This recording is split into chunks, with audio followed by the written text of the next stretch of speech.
So operating profit for orange plantation is by 30,000 lower. And it's the opposite picture of orange market because they are able to purchase by 30,000 cheaper than before. Operating profit then for the orange market is 30,000 more than before. Both divisions generate the same profit as before.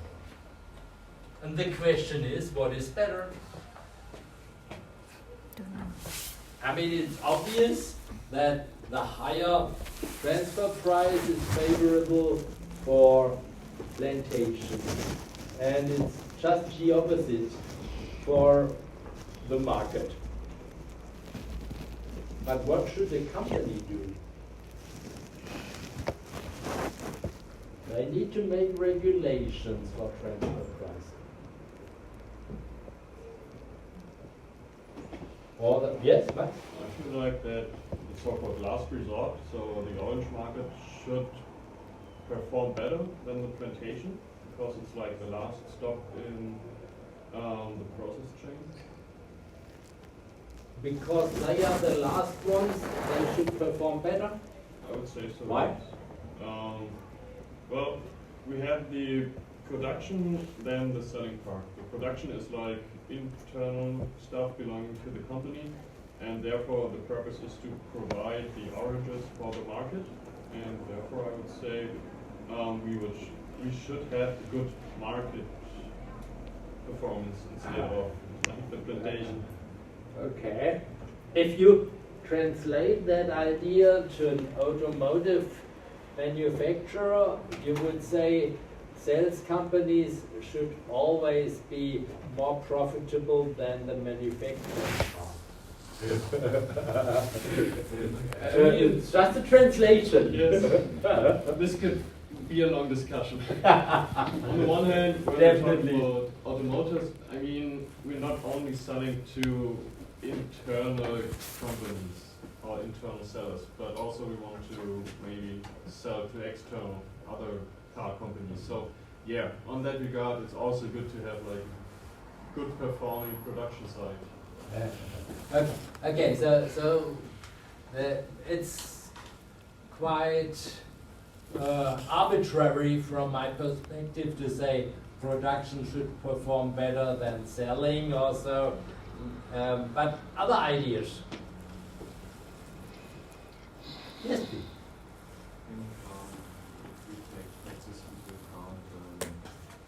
account, if we want to minimize taxes, it could be that the first or second one is better off. Okay. Depends So, on tax rates and tax rates.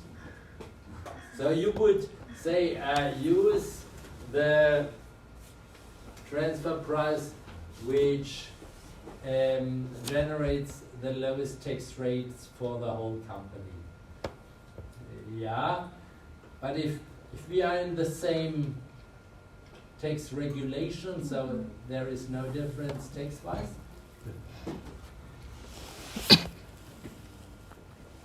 Just an internal, two internal segments, same legal entity. I think I would select the option that is more realistic, meaning the price that is closer to the real selling price in the market. So you support market price. Yeah. And why? Because I think this would be the most accurate information, and we want accurate information. Accurate about what? I think it's the most realistic because this is the price that we would sell, that we would place in the open market. So Yeah. it's hard to explain. Yeah, but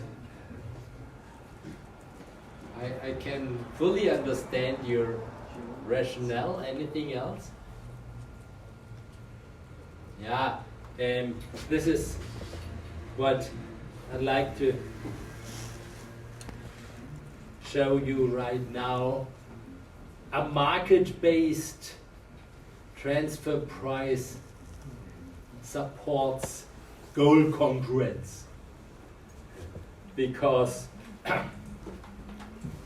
for example, the delivering company should not be paid worse when they sell internally than when they sell externally. So if they had the choice to sell internally and externally, they would say, no, we don't sell internally if we get less than we get externally. And the market price is effective for the receiving segment also, because then they say, okay, we can't purchase that product or service from external parties below market price. So it's a nice idea for any of the companies or any of the segment that they sell for market price in a perfectly homogeneous market and competitive market. There is no idle capacity. So the assumption is that the selling company could sell to external parties at the same price, unlimited, and the receiving party could purchase from other parties without any restriction to the market price. So under these conditions, market price is great. But, and yeah, see what is supported by the market price, it's goal congruence. So for the whole company, it's nothing wrong. Because no internal purchase is done which is less favorable than an external purchase. And market price has one more advantage, that it promotes management effort.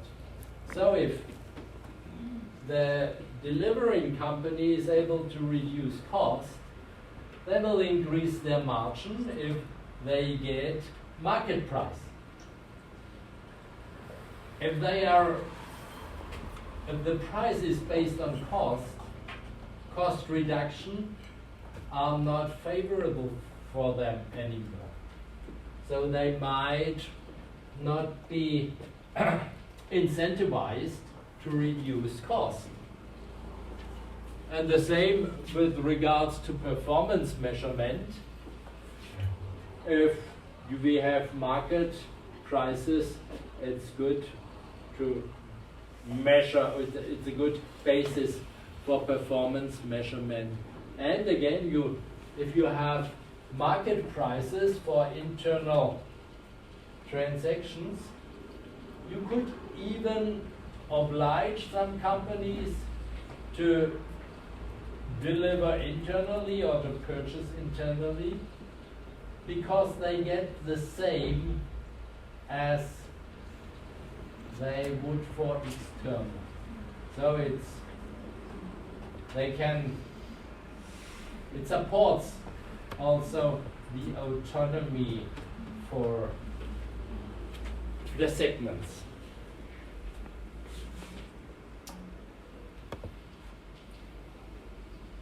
After we have seen that market prices are good in perfect markets, we need to discuss that sometimes market prices do not exist for internal deliveries, because some segments are only here in order to deliver other segments.